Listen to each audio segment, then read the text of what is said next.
ሰላም ጤና ይስጥልን ውድ የብስራት ዩቲዩብ ተከታታዮቻችን እንደምናላችሁ የዕለቱ መረጃዎች ወደ እናንተ ማድረሳችንን ጀምረናል። ኤደን ሽመልስ ከመላው የስቱዲዮ ባለሙያዎች ጋር አብራችሁ ቆይታ የማደርገውናል። ቀዳሚ የምናደርገው የሀገር ውስጥ መረጃ ነው።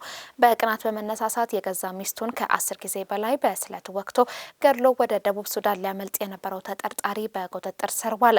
በመቱ ከተማ አስተዳደር ጋዲሳ ኦዳ በመገቢያ መንደር የተባለ አካባቢ የተወለደው ነርሰዲን ጀማል የ29 ዓመት ወጣት ነው። ነርሰዲን የተለያዩ ስራዎችን በመስራት ራሱን ለመቻል በርካታ ጥረቶችን ሲያደርግ ቆይቷል። ስኬታማ ወጣት እንደነበረ ከግል ሕይወቱ ታሪኩ መረዳት ማወቅ የተቻለ ሲሆን የመቱ ከተማ አስተዳደር ፖሊስ ዋና መምሪያ ኮሚኒኬሽን ጽሕፈት ቤት ኃላፊ ምክትል ኢንስፔክተር አሸብር ጌታሁን ለብስራት ሬዲዮ እንደተናገሩት አልዊያ ታደሰ ከተባለች ወጣት ጋር በቤተሰብ ፍቃድ በአካባቢው ወግና ባህል ከ1 ዓመት በፊት ጋብቻ መስርቷል። ጥንዶቹ ሰላማዊና የተረጋጋ ሕይወት የነበራቸው ቢሆንም በቅርብ ጊዜያት ወዲህ ግጭቱ ይስተዋልም ጀምሮ ነበረ።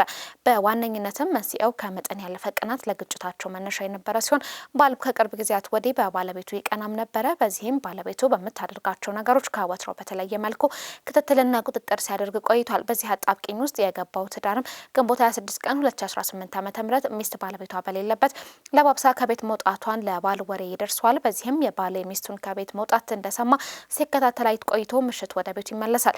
ቀን ከቤት የወጣችው ሚስትም ወላጆቿ ዘንድ ደርሳ ቤት ገብታ ባለቤቷን ለስርዓት እየጠበቀችው በነበረበት ሰዓት በቅናት ሲበግን ያመሸው ባል ምሽት 3 ሰዓት ተኩል ላይ ምንም ሳይናገር ባዘጋጀው ስለታም ጮቤ ባለቤቱን ቁጭ ባለችበት አንድ ጊዜ ደረቷ ላይ ይወጋታል። በዚህ አላበቃም። ከ10 ጊዜ በላይ የተለያዩ የሰውነት ክፍሎቿን በመውጋት በአሰቃቂ ሁኔታ ገድሎም ይሰወራል። የአካባቢው ነዋሪዎችም ጠዋት ላይ ነቅታ ወደ ስራ የማትሰማራ ማችም በተለመደው ሰዓት ላይ ስራዋን ላይ ባለመገኘቷ ተጠራጥረው ወደ አልተዘጋው ቤት ሲገቡ እጅግ በሚዘገንን መልኩ በስለት ተወግታ ህይወቷ ማለፉን ያረጋግጡና ወዲያውኑ ለፖሊስ ሪፖርት ያደርጋሉ። ፖሊስም በነጋታ የደረሰውን ሪፖርት ተቀብሎ አስከሬኑን በማንሳት ለምርመራ ወደ መቱ ካርል ሆስፒታል ይልካል። በመቀጠልም ሰፊ የምርመራ ሂደቶችን ተከትሎ ባደረገው ምርመራ በተጠርጣሪነት ባለቤቷን መከታተል ይጀምራል። በዚህ መሰረት 29 ቀን 2018 ዓ.ም በጋምቤላ ከተማ ተሸሽጎ ወደ ደቡብ ሱዳን ድንበር ለማምለጥ ሲሞክር በጸጥታ አካላት በቁጥጥር ስር መዋሉን ምክትል ኢንስፔክተር አሸብር ጌታሁን ጨምረው ለብስራት ሬዲዮ መናገራቸውን የቤዛዊት አራጌ መረጃ ያመላክታል። ለውዝ ሰጥሻለሁ በማለት 14 ዓመቷን ታዳጊ በማታለል ያስገድዶ መድፈር ወንጀል የፈጸመው ተከሳሽ በእስራት ተቀጣ። በጂንካ ከተማ አስተዳደር በአልጋ ቀበሌ ልዩ ስሙ ቡርካመር መንደር ተብሎ በሚጠሩ አካባቢ ያስገድዶ መድፈር ወንጀል የፈጸመው ግለሰብ በእስራት መቀጣቱ ተገልጿል። ተከሳሽ ኢሳያስ ኩራቱ የተባለ ሲሆን በግምት ከጠዋቱ 4 ሰዓት ከ30 አካባቢ 14 ዓመት ታዳጊዋን የሱቅ ዕቃ ለመግዛት በተከሳሽ መኖሪያ ቤት በኩል ታልፋለች። በዚህ ጊዜም ታዳጊዋ ለውዝ ሰጥሻለሁ በማለት በማታለል ቤቱ ካስገባት በኋላ አፏን አፍኖ በመያዝ ያስገድዶ መድፈር ወንጀል መፈጸሙን የጂንካ ከተማ አስተዳደር ፖሊስ መምሪያ ኮማንደር ካሌብ ከብቲመር ለብስራት ሬዲዮ ተናግሯል። ተከሳሽ የኢፌዴሪ ወንጀል ህግ አንቀጽ 6 ንዑስ አንቀጽ 2 አሌቷ ላይ የተደነገገውን በመተላለፍ በታዳጊዋ ላይ ያስገድዶ መድፈር ወንጀልም ፈጽሞባታል። ተከሳሽ የወንጀል ድርጊቱን አልፈጸምኩም በማለት ክዶ ቢከራከርም አቃቤ ሕግ ባቀረባቸው የሰውና የሕክምና ማስረጃዎች ክሱን በአግባቡ ያስረዳል። ፍርድ ቤቱም ተከሳሹን ጥፋተኛ በማለት የግራ ቀኝ የቅጣት አስተያየትን በመቀበል በ14 ዓመት ጽኑ እስራት እንዲቀጣ ውሳኔ አስተላልፎበታል ሲሉ ኮማንደር ካሌብ ከብቲመር ጨምረው ለብስራት ሬዲዮ መናገራቸውን የሳምራይ ስዩም መረጃ አመላክቷል። ወደ ውጪ መረጃችን ስናልፍ በጀርመን በአንድ ደቂቃ ውስጥ 1 ኪሎ ግራም በላይ ማር የተመገበው ሰው በድንቃ ድንቅ መዝገብ ላይ ሰፈረ። ማር በፕላኔታችን በጣም ተወዳጅ ከሆኑ ምግቦች መካከል አንዱ ነው። ነገር ግን በአንድ ደቂቃ ውስጥ ከ1 ኪሎ ግራም በላይ ማር መመገብ ከባድ ነው። ይህ ውሃ ወይንም ሶዳ እንደመጠጣት አሊያም ጠንካራ ምግቦች እንደመመገብ ባለመሆኑ በጣም አስቸጋሪ ያደርገዋል። ባልተለመደ መልኩ የመብላትና የመጠጣት ሙከራዎችን በማድረግ ታዋቂ የሆነው ጀርመናዊው አንድሬ ኦርቶልፍ በቅርቡ በአንድ ደቂቃ ውስጥ ከፍተኛ መጠን ያለው ማር በመመገብ ዓለምን ክብረሰው መስበርም ችሏል። ሙከራው የተካሄደው በጀርመን ኦክስበርግ ሲሆን ከ1 ኪሎ በላይ በ60 ሰከንድ ውስጥ ብቻ ሲበላ በርካቶችም ተመልክተውታል።